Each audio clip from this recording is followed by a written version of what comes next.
Assalamualaikum warahmatullahi wabarakatuh. Perkenalkan, nama saya Haritsan Rizko Humairo dengan NIM 2023-110044, Program Studi Teknik Informatika kelas karyawan. Kali ini saya akan membuat tugas video dari mata kuliah pemrograman berorientasi objek, topik 5, yaitu struktur pengulangan dan pencabangan pada Python, dan topik 6, di main program dan subprogram fungsi pada Python. Kali ini saya akan membuat latihan dari pertemuan 5 terlebih dahulu.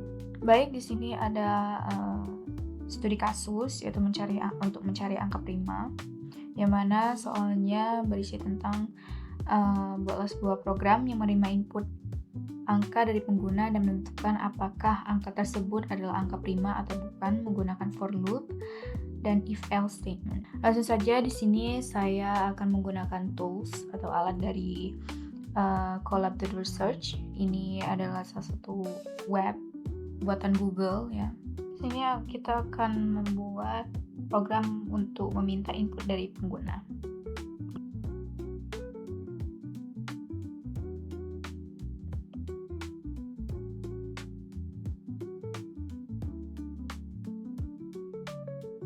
Nah, program ini bertujuan untuk meminta kita untuk memasukkan sebuah angka, terus mengubahnya menjadi tipe integer atau int ini.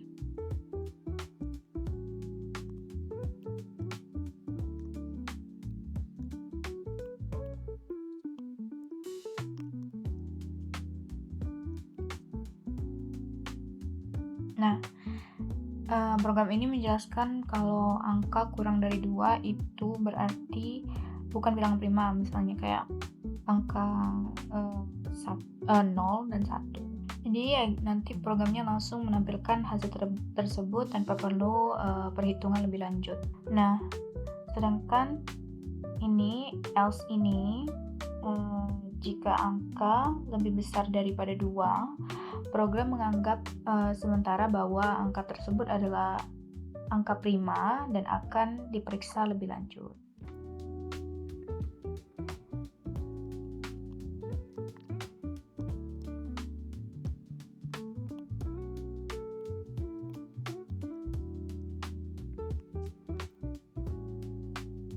Nah, di sini program menggunakan for loop, fungsinya untuk mengecek apakah angka bisa dibagi oleh bilangan lain.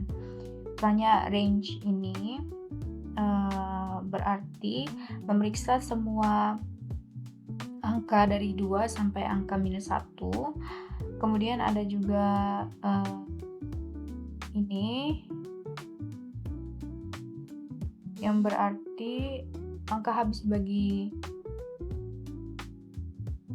ini. Nah, jika kondisi ini benar, berarti angka bukan bilangan prima dan loop diberhentikan dengan break.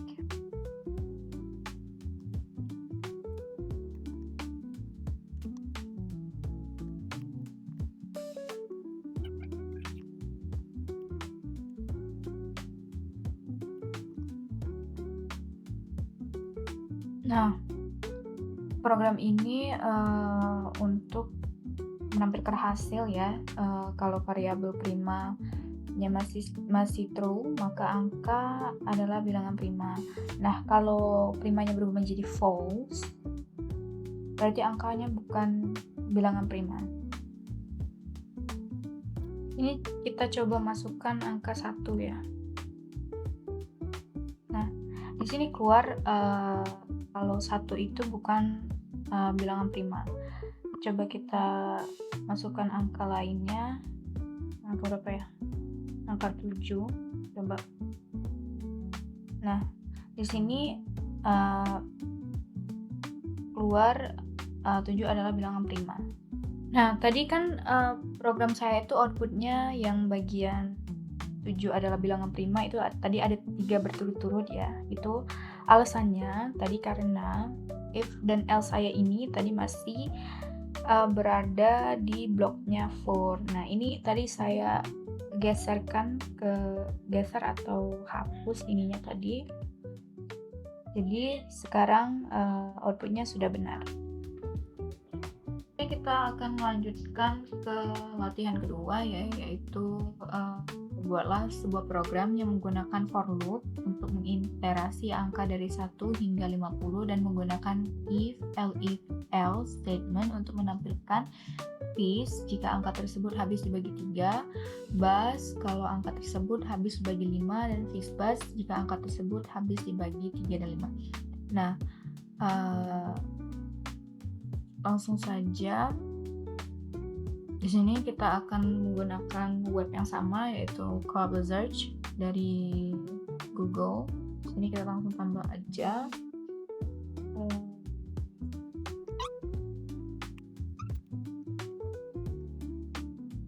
Nah, program ini menggunakan for loop untuk melakukan iterasi dari angka 1 sampai 50, yang mana fungsi range sendiri itu akan menghasilkan urutan angka dari 1 hingga 50. Kenapa? Karena batas akhir 51 itu tidak termasuk.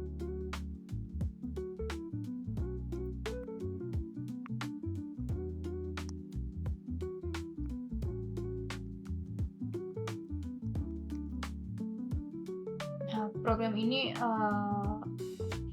untuk bilangan jika angka 3 dan 5 ini habis dibagi i, maka program akan mencetak fixed bus.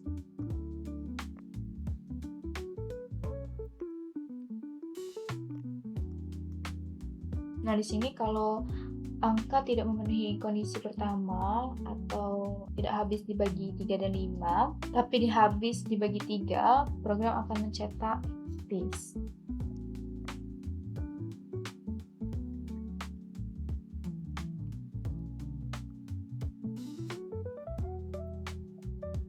Nah, kondisi ini kalau angkanya tidak memenuhi dua kondisi sebelumnya, yaitu habis dibagi 3 dan 5 atau habis hanya dibagi 3, tapi habis dibagi 5, maka programnya mencetak bus.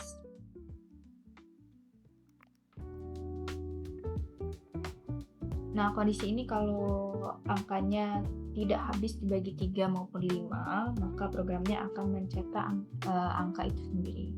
Di sini coba kita runkan. Nah, di sini muncul kan kalau dia tidak habis dibagi 3 maupun 5, ini angkanya kesendirian muncul. Nah, kalau angkanya cuma habis dibagi 5, ini outputnya jadi bus. Di sini di angka 5 ada juga angka 10 dan seterusnya. Nah, kalau angkanya cuma habis dibagi 3, jadi programnya akan mencetak piece. Nah, ini contohnya angka 3, ada juga angka 6, ada juga angka 9, dan seterusnya. Nah, kalau angkanya habis dibagi 3 sama 5, ini akan ngeluarin fixed bus, yang mana ini angkanya 15, ada juga 30, ada juga 45. Selanjutnya kita akan melanjutkan ke topik 6, yang mana main program dan subprogram fungsi pada Python. Nah, di sini ada 3 soal latihan yang mana sudah disediakan programnya oleh Ibu Septa. Jadi untuk latihan 1, buatlah fungsi luas lingkaran yang menerima parameter jari-jari dan mengembalikan luas lingkaran. Gunakan fungsi tersebut dalam main program untuk menghitung dan menampilkan luas lingkaran berdasarkan input pengguna. Nah, di sini kita akan langsung saja mengcopy program yang sudah diberikan ke web yang sama kita pakai tadi, yaitu dari Colable Search. Nah, di sini ada kode atau program import math, yang mana baris ini mengambil modul math, yaitu kumpulan rumus matematika di Python. Kenapa kita perlu ini? Karena agar kita bisa pakai nilai P yang akan disediakan oleh Python. Nah, adapun baris ini berfungsi untuk menghitung luas lingkaran. Ada def di sini yang artinya kita akan membuat fungsi baru. Ada juga jari-jari yang mana jari-jari ini adalah nilai yang akan kita masukkan nanti di outputnya. Ada juga math P, yaitu ya nilai P di rumus matematikanya. Ada juga jari-jari yang di pangkat 2, atau kalau di fungsi matematikanya itu R pangkat 2. Jadi rumusnya itu sama seperti di matematika, kayak luas sama dengan P kali R pangkat 2. Ada juga return, ini artinya ya fungsi akan mengembalikan hasil perhitungan luasnya.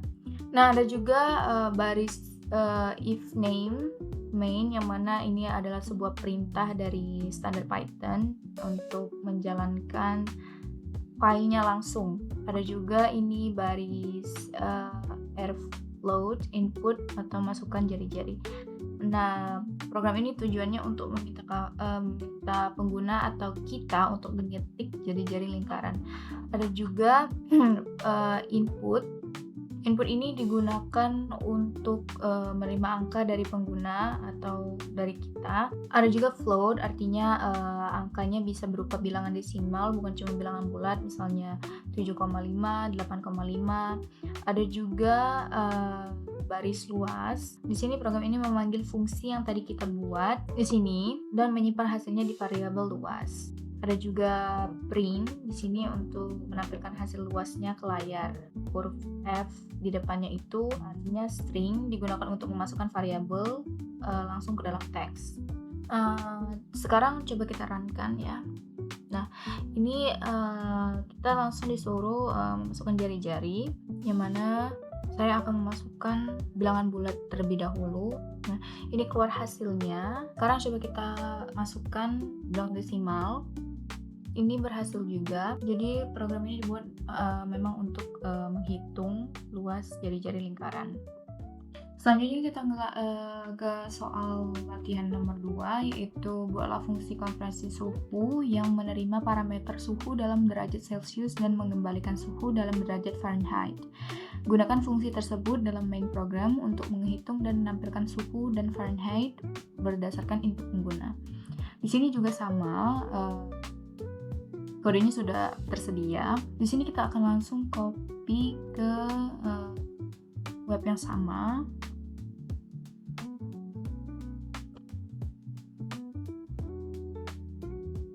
Lalu di sini akan saya rapi-rapikan terlebih dahulu. Kalau sudah, di sini ada baris, yang mana baris pertama yang ini tab konversi suhu atau Celsius. Ini berfungsi untuk membuat fungsi bernama konversi suhu. Fungsinya adalah untuk mengubah suhu dari Celsius ke Fahrenheit.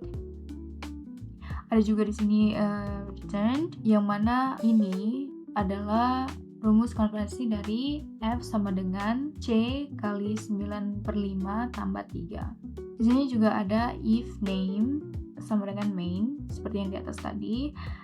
Artinya kode di bawah ini akan dijalankan hanya jika file dijalankan langsung, bukan diimport dari file lain. Ada juga cfloat, baris ini yang mana program meminta pengguna atau kita untuk mengetik suhu dalam derajat Celcius.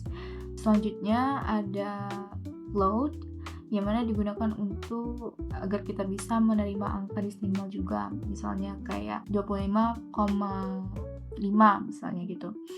Ada juga F, baris F konversi suhu, yang mana berfungsi untuk memanggil konversi suhu dan menyimpan hasilnya ke variabel F. Selanjutnya yang terakhir ada print, yang mana berfungsi untuk menampilkan hasil konversi ke layar. Ini kita coba runkan. Programnya meminta kita untuk memasukkan suhu di dalam Celsius.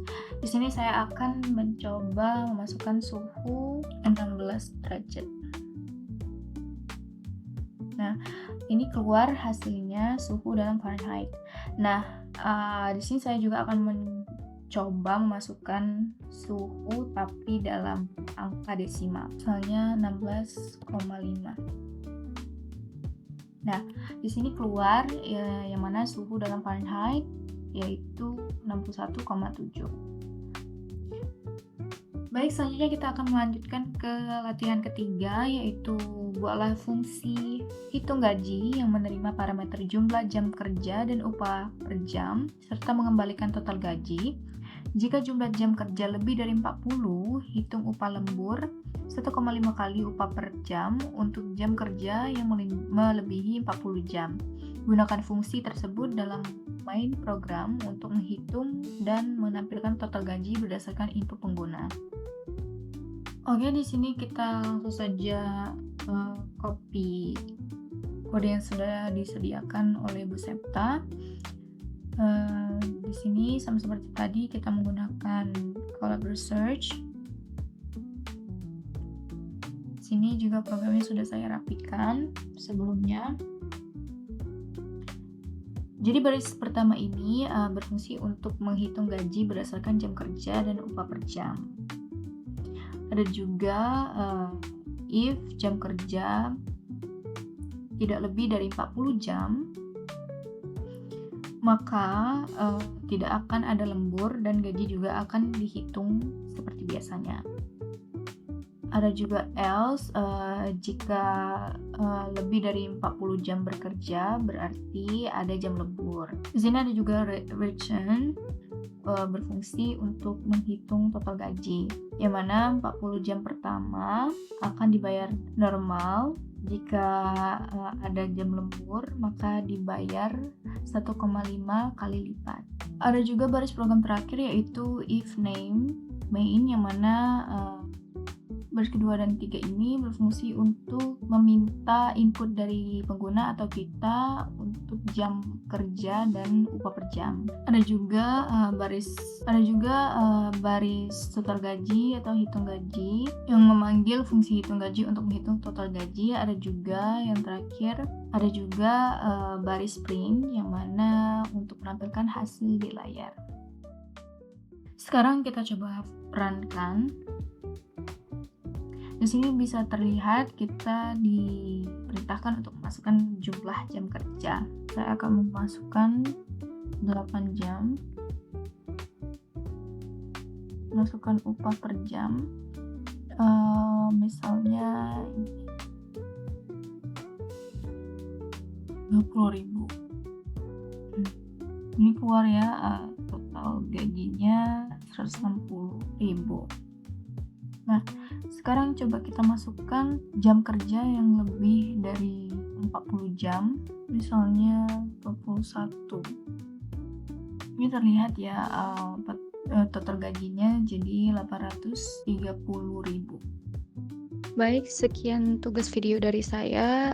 Lebih dan kurang saya mohon maaf. Saya akhiri. Wassalamualaikum warahmatullahi wabarakatuh.